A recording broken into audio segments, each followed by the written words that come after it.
Thank you. Let me offer a warm welcome to the International Women's Day virtual panels discussion on embracing equality in the leadership of sport. My name is Sue Dopson. I'm a professor at the Business School, and I've been involved in research over 10 years in gender and diversity, and also executive education programs in that area. And it's my pleasure to chair this particular panel. Before introducing our wonderful panelists, just a few words on this year's theme of embracing equity and its importance. What a timely theme. Never more do we need conversations about leadership work to be opened up to a range of voices and perspectives. Leaders realize that it's not a solo effort to tackle the complex problems facing them. The work of leadership is increasingly about convening conversations that include a range of experiences and perspectives to explore the paradoxes of leadership and that today's organizations face. We know that there are many, many ways to lead, but increasingly there is an imperative to create psychologically safe cultures, to enable constructive dissent to get voiced. And that's an important aspect of leadership work. Responsible leadership involves creating environments where energy can flow and people can be developed by accessing meaningful work. Now, in the area of leadership studies, we have very little research actually on leadership in sport. So the panel discussion that we've convened today is a real opportunity for us to explore this area. The world of professional sport is one where gender bias, I think, exists on and off the field. What barriers exist? Is progress being made? Is this an area that's embracing equity and one that we can learn from? I very much think we can. And to help us unpack this theme and these issues, we've got three speakers. Let me just introduce them very briefly. We've got Emma Bogis. Emma is an experienced senior leader and non-executive director with significant foreign policy expertise and more recently leadership roles that she's held in sports and recreation industry. Previously CEO at the Sport and Recreational Alliance and senior independent director of the British Paralympic Association. So lots and lots of experience in this space. So welcome, Emma, and thank you for participating. We now go to Zainab Alima. She is a neonatal nurse, so busy, as well as a rugby player. She's the Sunday Times Vitality Grassroots Sportswoman of the Year Canterbury Brand Ambassador, and she's featured in No Women, No Try Amazon directory. She's passionate about making rugby more accessible to ethnic minorities and low socioeconomic backgrounds. And she says herself that she's on a journey to becoming the first Black Muslim woman to play for women for England. So welcome again. And thank you for your time and perspective today. And then finally, but not least, Jennifer Bishop. Jennifer is a partner in Aird and Burles Corporate Commercial Group and co-chair of the Sports and Media Group. Her practice is focused on a broad range of corporate law matters, including mergers and acquisitions. But her passion for sports law is driven by her own experience competing at the national and international level. She serves on many boards and holds key leadership positions in the sporting world. Currently, she's the chair of the board of Tennis Canada. So there we go. Welcome, Jennifer, as well. So we have three incredible women with lots of experience to have a conversation with. And let me remind colleagues who are watching that if you'd like to submit your questions, then please do so in the Q&A facility, and then we'll try and get to those as we go on. So thank you. So let me ask my first question, which is really a little bit about, tell us about your personal journeys, including your experience with gender equity throughout your careers, and particularly interested in, your views on what barriers still exist for women in sport and how we can collectively address them. Let me go to Emma first. Emma. Thanks very much, Sue. Well, thank you very much for the invitation to join you. It's great to be here today with my fellow panelists. I'm a relative latecomer, I think, to working in sport. I studied philosophy and theology at Oriel College, Oxford, and then I joined the British Army. I then had a brief foray into management consultancy, decided it wasn't for me, and joined the civil service. And I spent 12 years working in 4 different government departments, including a spell as the UK's Deputy Ambassador to Spain and as Private Secretary to the Prime Minister. Throughout all of this time, sport played a really important part in my life. I was very sporty at school. I learned to row when I went up to Oxford. To be honest, it was one of the reasons I chose Oriel, because some of you may know it has a bit of a reputation for rowing. I then rowed in the women's boat race.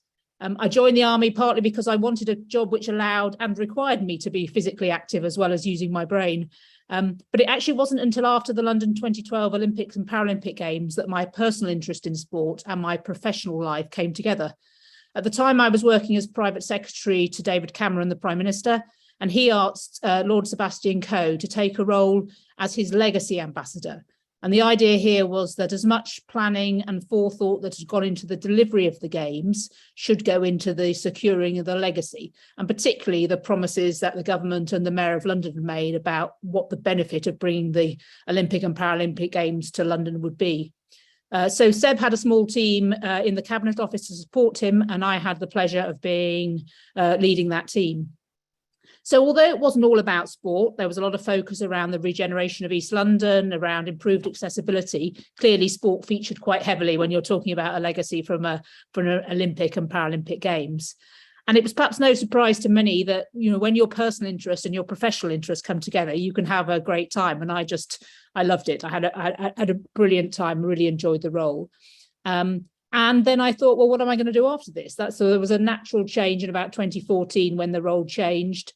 And then I decided to move out of the civil service and move into sports administration, because I'd kind of got to see some of that world, which, to be honest, before that, I don't think I even really knew existed. I hadn't really thought about it as a career opportunity. And as you've heard, I was chief executive of an organisation called the Sport and Recreation Alliance, which was an umbrella body for sports organisations.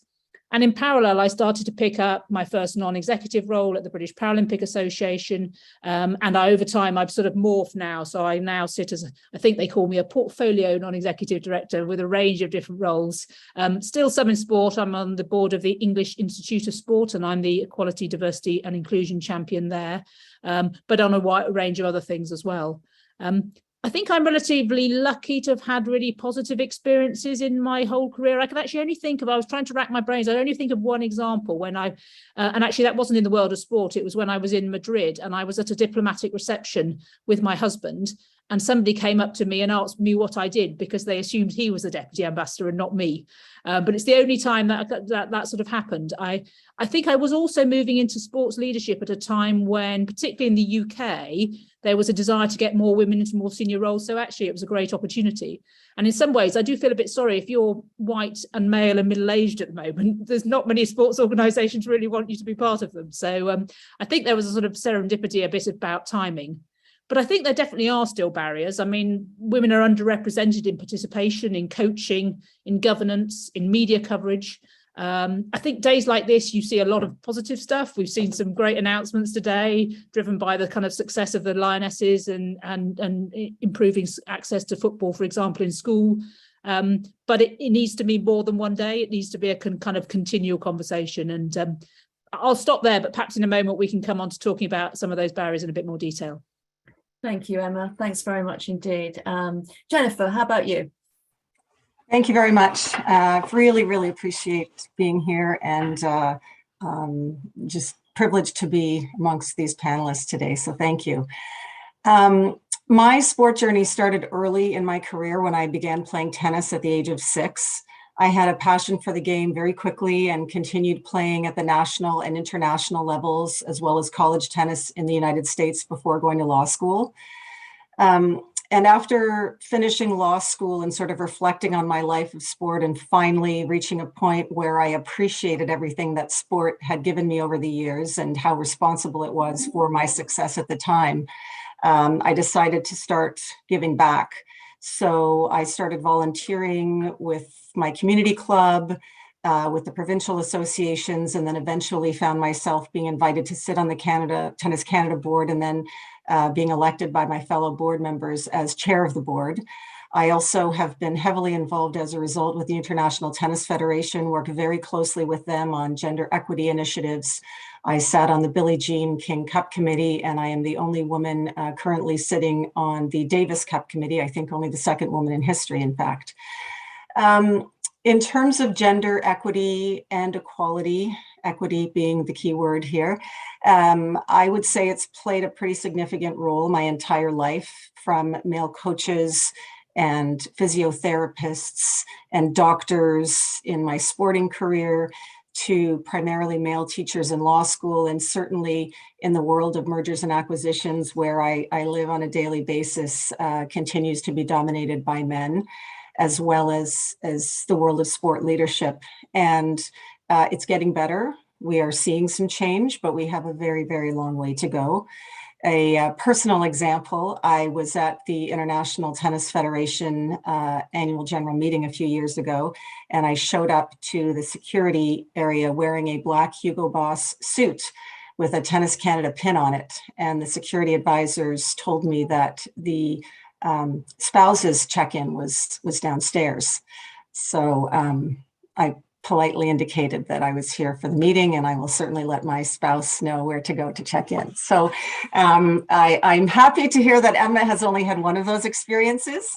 I have had many, and continue to fight my way through them to put myself in positions where I can affect change. I will say very quickly, and I know we're going to get back to the barriers, visibility, exposure. You all know Judy Murray. She regularly champions the phrase, you have to see it to be it. We need to see more women leadership in sport, in every aspect of sport, whether it's high performance coaching, whether it's training, whether it's in finance or marketing or at the board level. We also have to keep women and girls in sport. Not necessarily the case that you have to be a high performance athlete to have a successful career in sport, but the values and the connections and the experience it gives you is truly, truly invaluable. And we have, at least in North America, girls are dropping out of sport at alarming rates in their teenage years. And then, of course, just to mention the wage gap, which is a significant barrier. So I'll stop there as well, and happy to come back to these and explore them further. Great, thank you, Jennifer. Okay, let's ask our third panelist then. Zainab, how about you? What's been your experience? Thank you for having me on here. I'm super excited to be on this amazing panel. So in terms of my journey, so I'm a rugby player. I've been playing rugby for about 12 years now. Started back in high school. So my PE teacher, who was female actually, brought in some rugby balls and decided that we're going to do rugby today. And actually it was the first time we ever did rugby in a school. And going back to sort of the equity, so, you know, us girls will do netball, we'll do tennis, we'll do all these other sports, but rugby wasn't on the curriculum. So for her to introduce us to rugby at that time was really, really important. And actually, when I look back, if it wasn't for that teacher, I wouldn't be actually sitting here talking to you guys today. So she played a massive role in my rugby journey. In terms of sort of how rugby then became a bigger part of my life. So as mentioned before, I'm a neonatal nurse by profession. So I worked in the neonates for about 8 years. Up until most recently, during COVID, I decided to take a step back from my nursing career to focus on rugby. And the reason that why I did that is because I wanted to, I guess, be the change that I wanted to see. And essentially, my dream is to become the first Black woman to play rugby, Muslim woman, sorry, to play rugby for England. And it's about me then being that, hopefully being that role model for others. And what I noticed that is a lot of people are then being inspired by me. So it's not just for people to that represent me to be inspired. I think for me, this journey is more than who I am and what I represent. It's about giving others the ability to look within themselves and be like, I've got a goal, I've got a passion, I want to pursue that. And honestly speaking, I think transferring from being a neonatal nurse to trying to become a professional rugby player was probably the hardest decision I ever had to make in my life, because it was me stepping into the unknown. It's been about 2 years now, and I don't regret the decision. I'm still on that journey to becoming a professional rugby player, but it's probably one of the best decisions I've made. In terms of equity, I think examples from my own personal household was my father. So when I decided that I wanted to sort of join a rugby club at the age of 17, my dad said to me, why do you want to play rugby? Rugby is a man's sport. rugby is an elitist sport. So those are the conversations I was having within my own household, let alone when I step outside the door. So I think for me, it's been a running theme, and the fact that rugby is a male-dominated sport, it's just part of my journey. You're going to get comments that people ask you, "What, you play rugby? Is it contact rugby or is it not touch? Do you play the same size ball as the men? Do you play in the same size pitch as the men?" You know, it's a running conversation, which can be quite annoying, but actually there is some positivity in it, in the sense that I feel like with rugby, especially women's rugby, is growing at a really good rate, and we're seeing more and more women and girls at grassroots level uptake in that sport, which is really exciting to see. And I think the most recent sort of thing is that the RFU, which is sort of the national governing body of rugby, have implemented a maternity policy, and it's something that is sort of close to my heart because I've got 3 children myself, and it's now we're coming to a stage where we're allowing women or people that want to have children not to choose between their career and having a family, which I think it's so topical and so important, because we don't want to miss out on a demographic of women who, you know, feel like they need to give up on their sporting career because they want to start a family, and now they have a choice, which is really exciting.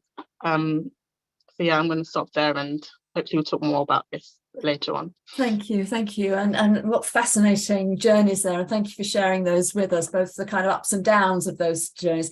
Let me push you a little bit more then about these barriers that you've started to raise, but also, you know, how can we collectively address them? And of course, one of the interventions is quotas, right?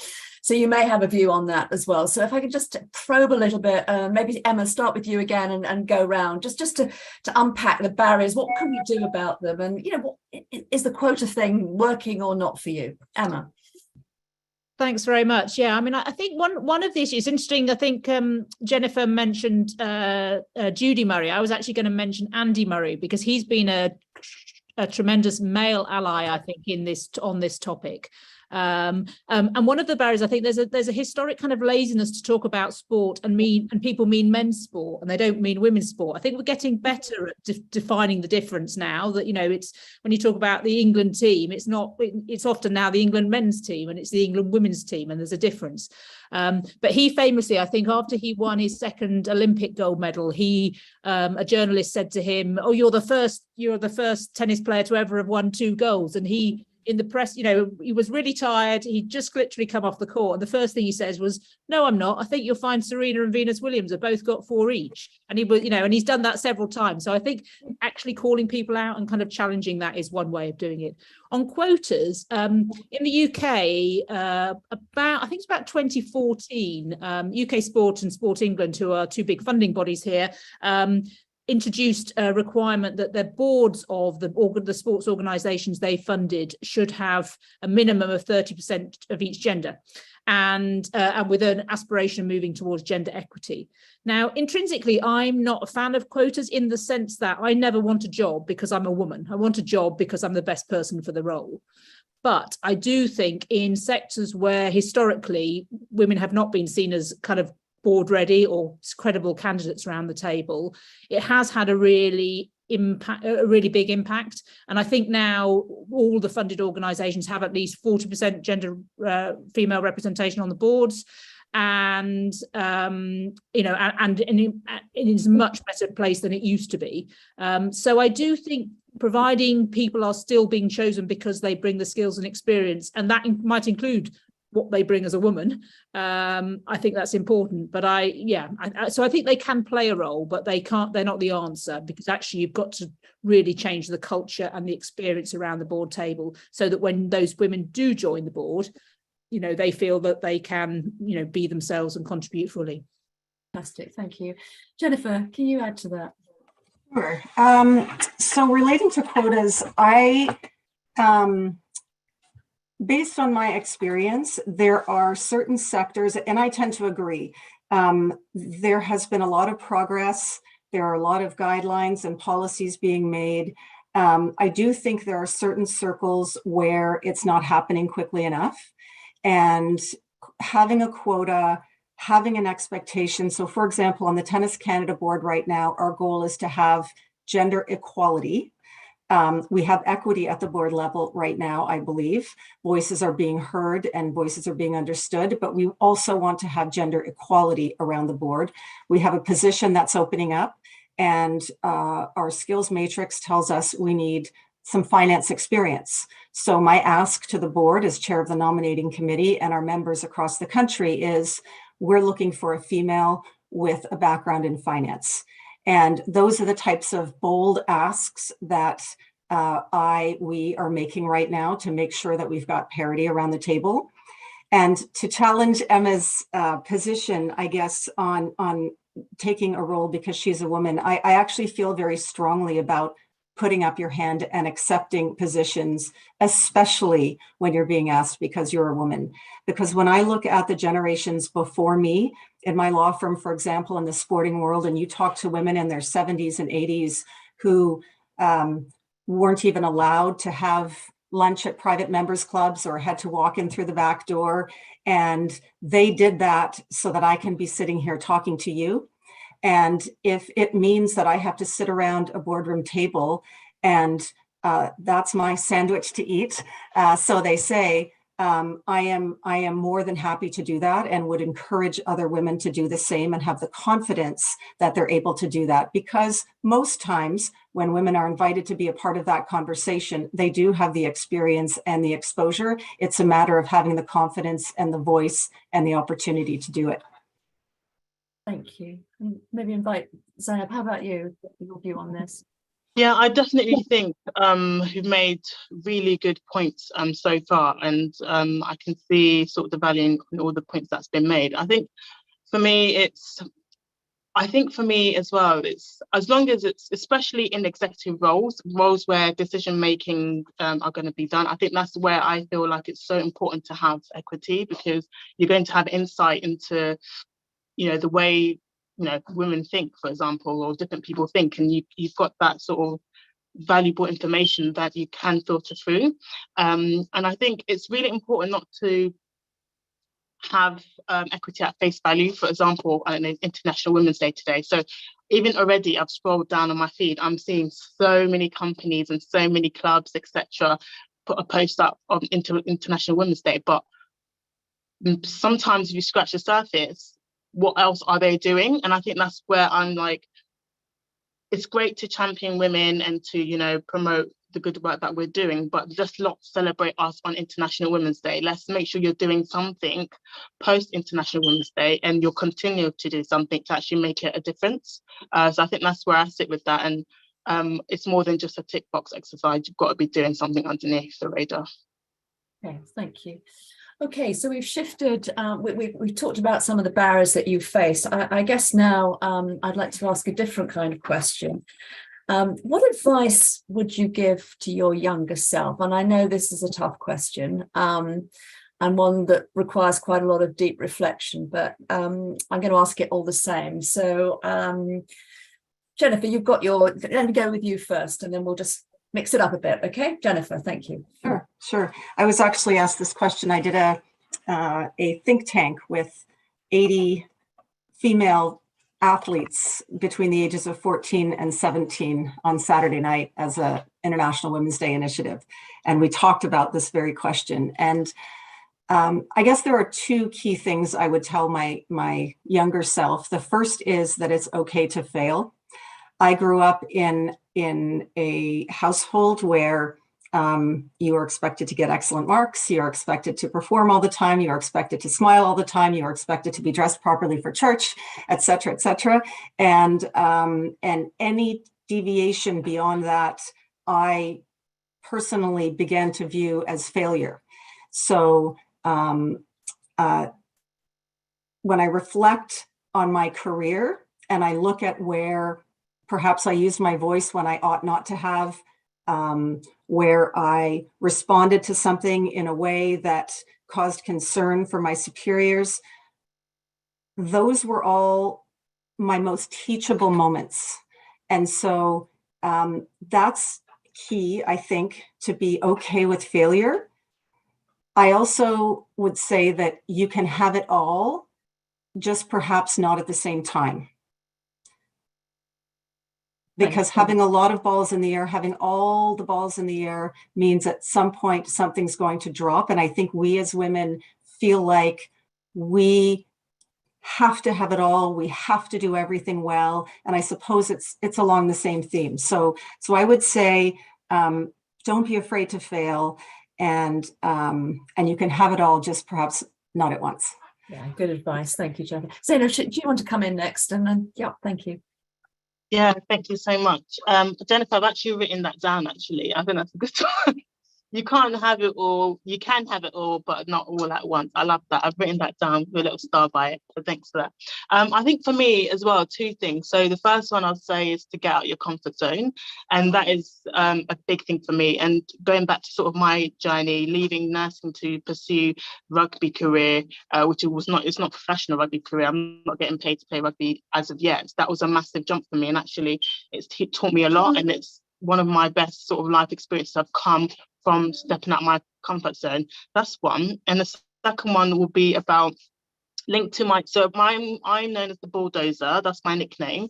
And I'm just going to speak to you about sort of what it is, what it means, and then pull from that. So a bulldozer is a construction equipment usually seen on construction sites, which smashes things, which demolishes building sites and building, etc.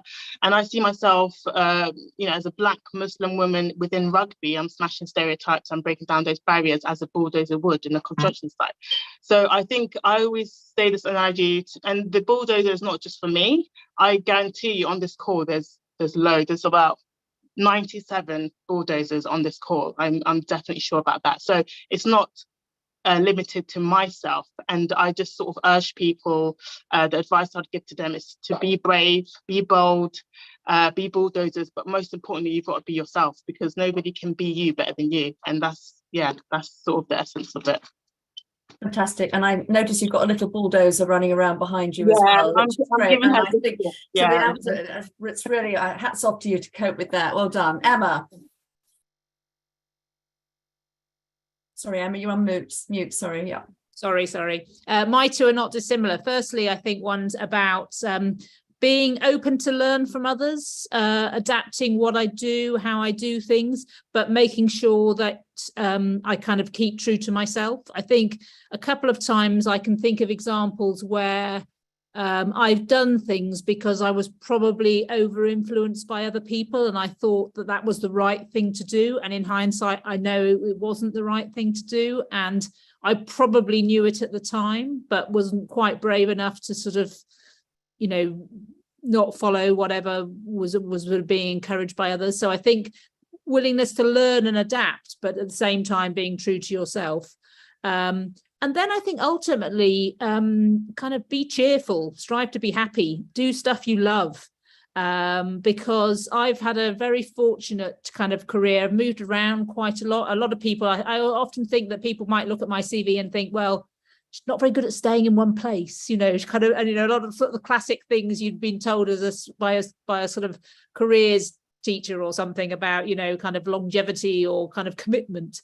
But actually, I've had some great opportunities. And I think having the confidence, and sometimes those are quite scary decisions to take, but actually they've served me well. So I guess to my younger self and to other people, it would be, do what you love. Okay, fantastic. Okay, I think we probably should let our audience have a question or two now, because we've got some coming in here, which I'm going to throw open to you. So the first one I'd like to talk to you about is from Sarah Wright. She makes the point, do women have to be high performance athletes to be successful in sports leadership? And I guess that speaks to the, what recommendations do you have for women to advance their careers in sport? Let me open that question to the panel. Who'd like to go? I'll start and just say, definitely not. I'm not a high performer. I mean, I'm sporty. I love sport. I've done sport, but I'm not a high performance athlete at all. And I think I think it's a perception thing, because I don't think I even really thought about a role in sport when I was leaving university or building my career. I just didn't even think that there would be something I could do. I think that is changing. I think the profile of sport is changing. Comes back to the point we've heard, you've got to see it to believe it. There are more women doing more roles. There's more examples out there that can kind of demonstrate. There are really good networks to support women, sort of self-made, self-groupings. So I think you definitely don't need to be a high performance athlete. You've got to be good at what you do. You've got to have it. You've got to be able to demonstrate how you can add value, and whether that's through your knowledge, through those particular skills or experience you bring. But yeah, lots of opportunities that are not related to your performance on the pitch or the field. Okay, great. Jennifer, do you want to come in? Sure, I agree with everything Emma said, and I would add to that by saying to cast a wide net. So you can have a successful career in sport, in the business of sport, in director roles and volunteer roles. I mean, I certainly started very small. Once my legal career started, I was volunteering for a local inner city charity. I volunteered for my local club, and being good at what I did and by educating myself and by being willing to learn from others, I found myself at the highest levels. I was driven to do that. It's all volunteer and it's outside of my day job, so to speak. I would say certainly there are some advantages having been a high performance athlete in terms of your networking, but absolutely it's not insurmountable. And if you are committed to do it, then you can certainly find a way. I mean, look at all the people that are sitting on this call. I'm sure all of us would be more than happy to make connections. And that's one of the key things. I think one of our earlier questions that we didn't get to was what can we do as leaders? And I think all of us, I speak for all of us when I say the thing that I am fulfilled by the most as being a leader is when I can drop the ladder down and not only mentor young women and young men who want to get into the leadership of sport, men's sport, women's sport, but also sponsor them, tap them on the shoulder, give them opportunities. Fantastic. Zainab, anything for you to add? Yeah, I think as well, I would say I'll sort of throw the question back and say, what is success mean to you? For example, for me, if I'm a prime example, for example, I'm on my journey to become an elite athlete, to become a professional athlete, a rugby player. But for me, I see that I'm already successful. And that sounds very, how would I say it? It just sounds like I'm bigging myself up. But what I'm trying to say by that is because my whole intention on this journey was to inspire people and to impact people positively. And I feel like being open about my journey and letting people in, I'm already doing that, but I'm nowhere near where I want to be. So I think sometimes it's thinking about what do you want to get out of being successful, and sort of work that way. And if you can impact people and use your passion, whether it's sport or business or leadership, to influence other people, I think for me, I think that's success. And you don't actually have to be at the top to do that. Okay, fantastic. And by the way, just to let you know, there's lots of comments about how women's rugby is far more interesting and technical to watch. Okay, so just want to give you that. So we've got a question here from George Parnell, who thank you for all that you do. So that's a huge thank you to you all. But the question is, how can men be better allies in this? So I'll throw that one open to all of you. Again, if you can raise your hand if you want to go for that one. Jennifer? I see Emma smiling. Emma, please go ahead. Oh, I'll start. So, well, firstly, asking questions like that is a great start. I think that I'm really keen that the conversation is one that is held between men and women, because I think there's a danger that these become that lots of women get around the table and talk about, these issues, and actually it can become a bit of a sort of internally focused talking shop. So involving everyone in the conversation is really important. I think it's about it's asking questions, it's having the confidence to ask questions, it's about calling out issues when you see them, it's about creating opportunities, it's about making sure that that that people are not making judgments or assumptions about people based on the fact that they're a woman, and I think it's really that kind of opening other people's eyes, and just creating the opportunity, I think, is the kind of the important thing, but also calling out where you see things. So when people get into lazy talking about, you know, sport in a way, or just getting it wrong, having the confidence to say, actually, you know, I think more and more we're seeing, certainly in the UK, you know, the profile of women's sport is going through the roof. People are keen to, you know, we've just heard about the excitement of women's rugby, ditto a variety of other sports which have often been considered male dominated sports. So I think people are understanding that women's sport, and those people who work in women's sport, you know, have got a huge amount to add. Thank you. Anybody else want to comment, Jennifer? I'll make a further comment. So the International Bar Association is beginning an initiative starting in 2024 called Male Champions for Change.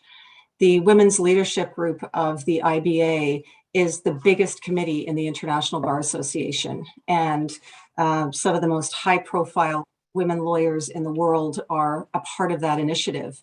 And while we all have male champions, we recognize that not every woman does. And so these types of initiatives where men become part of the conversation and want to be part of the conversation is absolutely critical. And I would say for the men, be bold. If you are invited to sit on a panel discussion and it's all men, ask why, or perhaps offer to decline your seat for a female. If you are invited to sit on a board and it's all men, or women are not well represented, ask the question.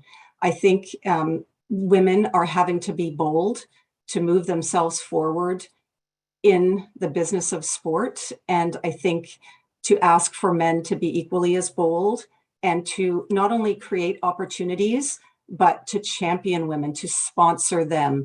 Having coffee and mentoring about how they can succeed in business is one thing. Putting them forward for positions of power is the next level. And I do believe that that's where we are right now and where we need to be if we're going to truly affect change. Right, thank you. Okay, we've got lots and lots of questions. Do you want to come in, or I've got to get... No, I think they've both covered everything I wanted to say anyway. So.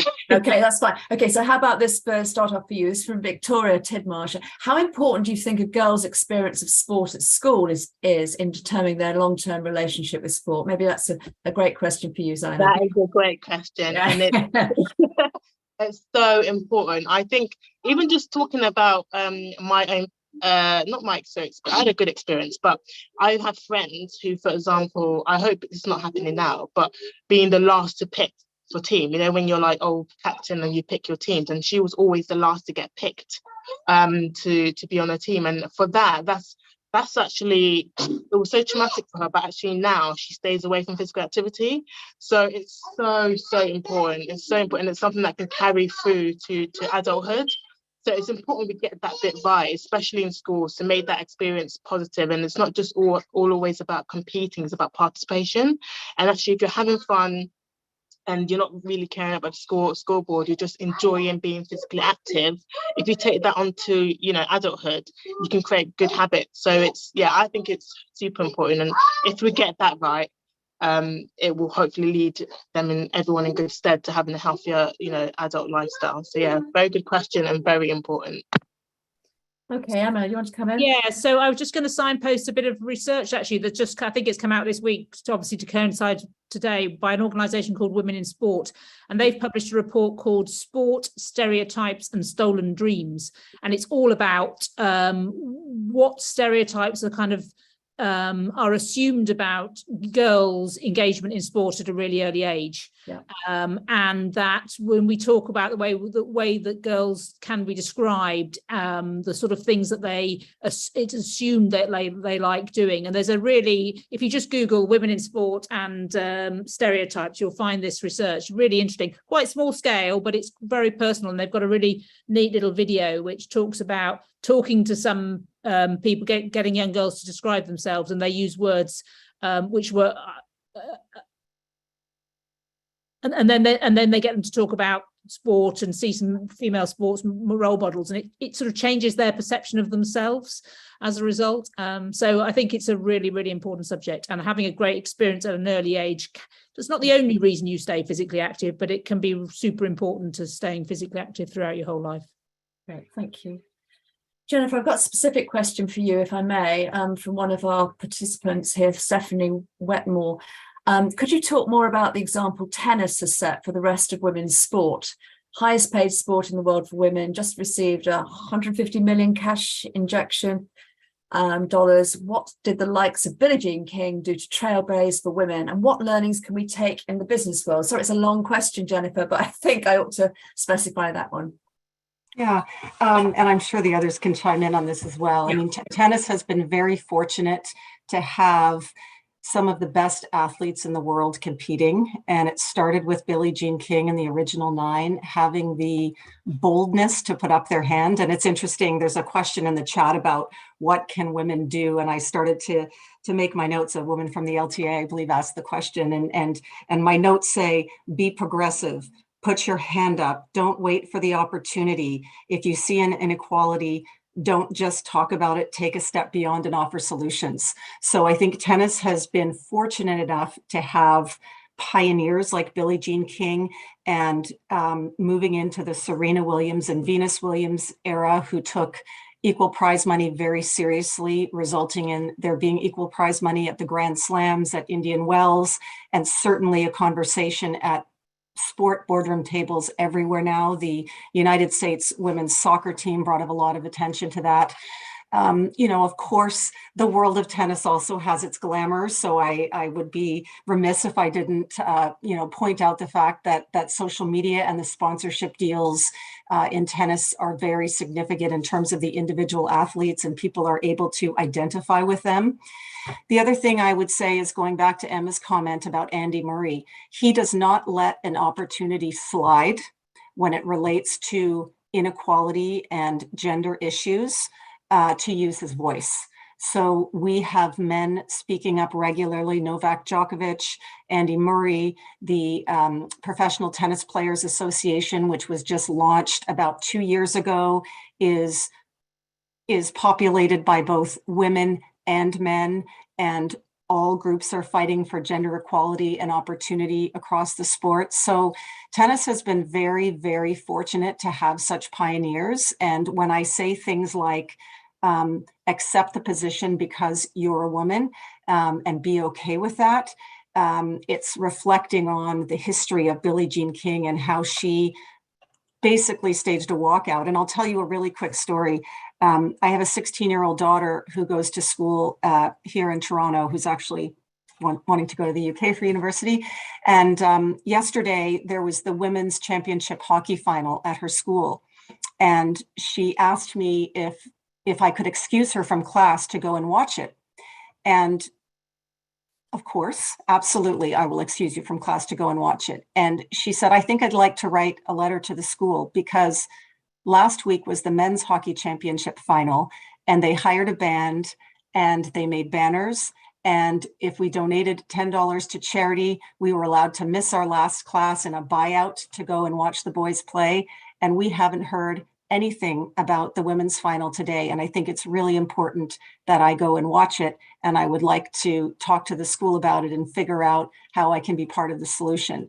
And I was so proud of her for doing that. And it ended up being the case yesterday that her entire French class, both boys and girls, spoke to their teacher and got excused and were able to go and watch the game. So those things might not sound like a big deal, but it's an incredible movement forward, especially when you think about that age group. So great question, Stephanie. Thank you. I think we just have to keep building on what has already been put before us. And it's just fantastic where the sport of tennis in particular is going. We're very, very fortunate.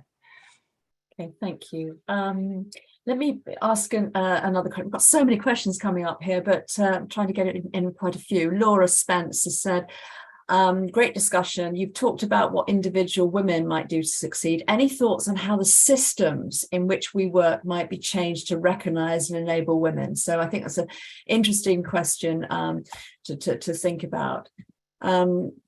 Like Emma, right? Okay, good. Thank you. Yeah, so let me give you a bit of a practical example, I guess. So I mentioned I'm on the board of the English Institute of Sport, which is an organisation that provides sports science and sports medicine to the UK's Olympic and Paralympic sports. And traditionally, or at least historically, the kind of fields of sports science and sports medicine have been more male dominated. And we don't really tend to take people at early stages in their career. We tend to take more experienced practitioners.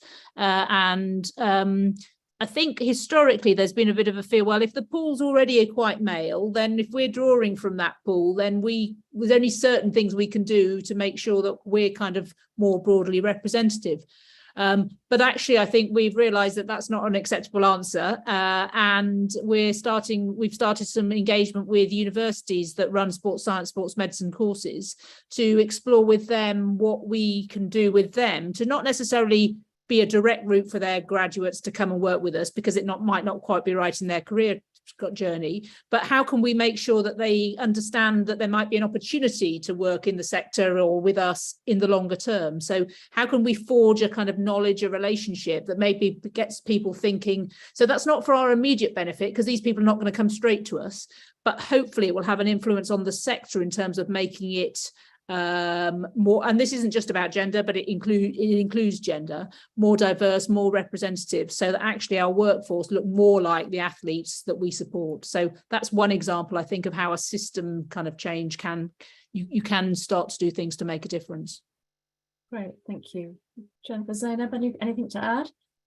I think from my perspective, I'm going back to rugby here because that's sort of my field, but simple things like allow, making shorts that fit women rugby players. It sounds very simple, but it does impact the way you play. If you're playing in men's shorts and it doesn't fit you the right way, and things as well, going back to sort of kit, one thing that's really topical is the discussion of periods and how quite a few national teams and clubs actually have changed their shorts from white to wearing a darker shorts, whether it's a navy or black, just to make women and girls feel more comfortable playing sport whilst they're on their menstrual cycle. So things like that. So companies and brands who do women's kit, thinking about how you can tailor it to accommodate women that play sport. I think that's something that is very topical and can be a fix for these companies and brands. Thank you. Very interesting. Jennifer, anything to add about the sort of systems challenges? No, nothing to add there. I mean, along the lines of what was just discussed, we had a big conversation at my event on Saturday night about the all-white clothing rule. Yeah. And barriers, and girls not wanting to join clubs where they have to wear all white clothing. So they just don't bother playing tennis. They choose another sport. So nothing else to add beyond that, other than to highlight the point. Thank you. And of course, we're exploring, all sorts of roles within sport today, not just sort of players as such. Let me ask you a question from one of our current MBA students, Helen Kaship. So she's transitioning from a career as an international concert pianist into consulting. Wow. She's asked the panel if you could speak a little bit to how you cultivate the courage to move from a high intensity career in performance to a more normal career that is highly male in a highly male-centric industry. So interesting question there. Anybody want to volunteer for that one?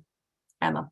I'll start a little bit. I mean, I think like a lot of things, and we touched on the kind of importance of confidence. I think it's about believing in yourself and what you can bring. And I do think, and I guess to some extent, you make and create the world in which you want to live as well, to some extent, because you might think, I suppose I'm interested in your definition of normal and how kind of, I'm not sure consulting I would necessarily describe as a kind of normal career. I think it's obviously very different to what you're used to in your kind of musical career, but I think it's about the confidence. It's about knowing that you've got the skills and you can apply it. I've been able to make a number of moves. When I went to Madrid to become deputy ambassador, I didn't speak Spanish. I hadn't worked in Europe. I hadn't actually been to Spain before. Did think that might be a bit of a problem, but actually transpired it really wasn't. What I had was relevant skills and knowledge and experience that could translate into that role. So I think providing you have the confidence to know that you've got something to bring to the table, then you should have the confidence to kind of to be able to share that and to use that to sort of create your new space, I suppose. Thank you. I would have one point to add to that. And this is sort of whether you're changing careers, well, whether you're elevating your career. One of the things that I found to be extremely helpful is to make sure that you have your own personal board.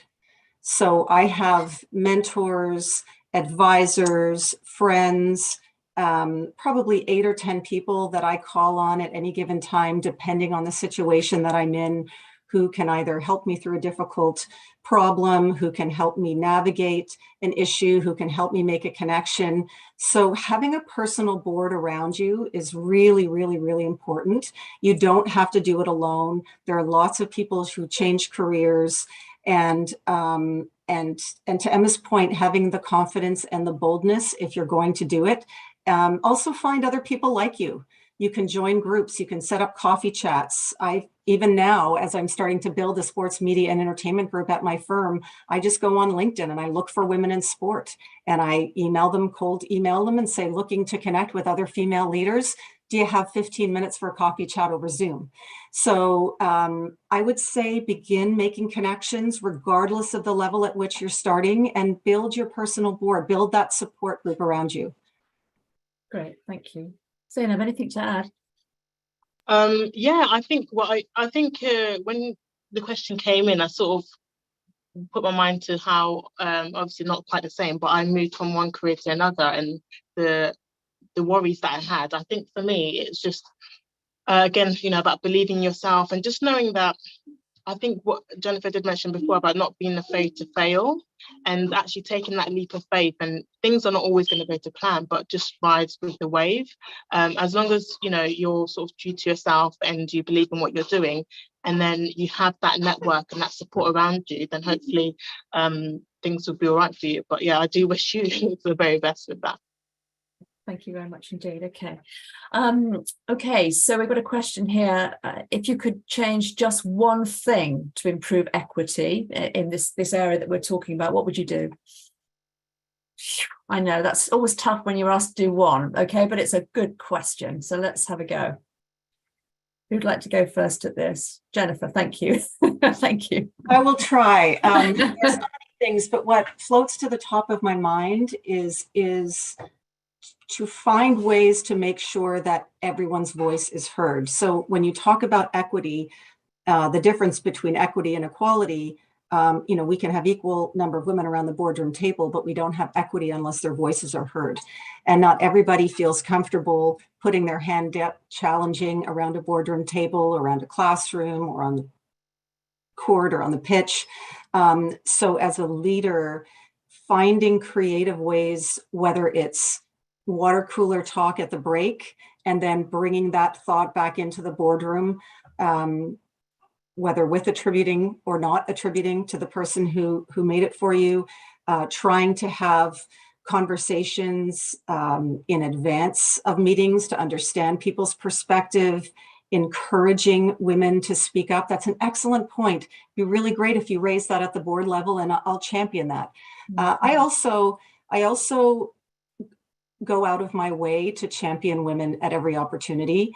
I have a network of women, even within my own law firm, I think some of whom are probably on this call. If I have a tax matter come in, my first call is to one of my female tax partners. If I have a litigation matter come in, my first call is to one of my female litigators. So that's an aggressive position, I know, but it's something that I feel that I need to do in the 10 years I have left in my legal career to try and affect change. Fantastic, thank you. Emma, Zainab, who'd like to go next with their one pearl of wisdom here? Okay. Zainab, yeah. Yeah, sorry. I think it's something that was mentioned already. I think it's just, if you find yourself in a position to help others, I think someone made an analogy about the ladder. So if you get to the position, make sure you keep that ladder there, so the next person can also climb that ladder and get to where you are, and then it's just domino effect. So whenever you get into a space where you feel like you're of influence and can make a difference, don't let the buck stop at you. Continue and pull that rope down or pull that ladder down so others can then follow. I think that's where you'll get the growth and you'll get the continuity. So hopefully more progress will be made in the long run. Okay, thank you. Finally, Emma, on this one. Yeah, so I think I would focus perhaps on kind of rather things that we can do. I think if there was equal investment into women's sport and men's sport, that would make a huge difference, because what we see currently is even with the rise in interest, there's still a huge disparity between the investment in the two disciplines. And there are examples. There's a football club in this country called Lewes Football Club, who have become the sort of one of the early pioneers of doing things differently, and they've set themselves up as the first gender equal club in the world, where they equalise the playing budgets and the resources allocated to the men's and women's teams. And it's led to an increase in attendance. It's led to more people joining the club. It's led to media coverage. It's led to growth in sponsorship. They've also got, I think, a female CEO and a female head of performance. So they've also they're living it in what they do and who they appoint. And I think organisations will demonstrate like that. They people say, oh, there isn't the interest in women's sport. There is, so actually having the confidence to be bold where people put the money, because money talks. Okay, fantastic. Thank you. We're really coming up to time now, so maybe we can just have one last question. And it's just been such an enriching discussion, and we've got loads more questions. Apologies to anybody that we haven't got to on the questions, but I think you'll appreciate all of that. I guess the final question is what recommendations do you have for women seeking to advance their careers in sport in that very wide sense that we're talking about it today, not just the playing of it, but the management of it, etc., etc. What's the final advice for women that might be listening today? Emma, you're unmuted, so I'm going to pick on you. Okay, thank you.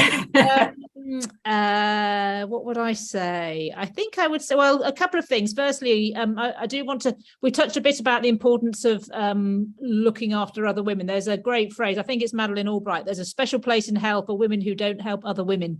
And I really like that phrase, because I think there's something about the kind of responsibility that you have to be able to support and bring on other people. But in terms of what my advice would be, I think it would be about, I do think sport is a place that is a very passionate place for people to be. I think I would encourage you to go to something, choose an area, and you don't have to be good at it, but you do have to enjoy it, I think, and something where you feel, particularly because often your career might start as a volunteer. When I joined the board of the British Paralympic Association, my first role in sport was as a volunteer trustee. So I think you're often giving your time and your energy. So really choose something that sparks something in you and has a connection, because that will sustain you. Okay, thank you. Who's coming off mute next? Jennifer, very briefly. Yeah, I'll be quick. I would sort of reiterate some of the things I already said. Don't be afraid to build your network and have conversations with people who have been there. Ask what their path has been, learn from them, and cast a really wide net. Again, you can volunteer, you can take internships, you can look for opportunities in charitable organizations in sport. So look for opportunities to use your voice and to gain experience, but I would cast a very, very wide net. Well done, thank you. And finally, Zainab, anything from you? I think for me, I would say, the sort of slogan that we hear often is, if you can't see it, you can't be it. But I'd like to rephrase it and say, if you can't see it, then be it. And that will be my short and snappy advice. That's brilliant. Okay, so we've got 1 minute left, and I think what I'd love to do is to just thank you hugely for your time and sharing your experiences in such a reflective way. One of the things that I'm incredibly proud of at the business school, being involved in a range of programs, the EMBA, the degree programs and our executive education. We have these kinds of conversations, that we convene conversation. One of the joys of Oxford is that we can do that, and we critically reflect not just on the research, but also people's experiences. And I think this could not be a more timely conversation, because, as I said in my opening remarks, we need diversity of thought to tackle some of the challenges that are coming down our line. So I'm proud of what we do in the business school in our programs for that. So my last thing to say again, thank you. Thank you for everybody who put behind the scenes, who put this event on. And you can see a slide now, which is some other events, which I'm not going to read out because you can see them there, but exciting things that are associated with this International Women's Day. So let me say again, thank you on behalf of the Business School for joining us. Thank you to our three super guests for your time and patience with us, and enjoy the rest of Women's Day, and whatever you're going to do, enjoy it. Thank you very much all. Thank you.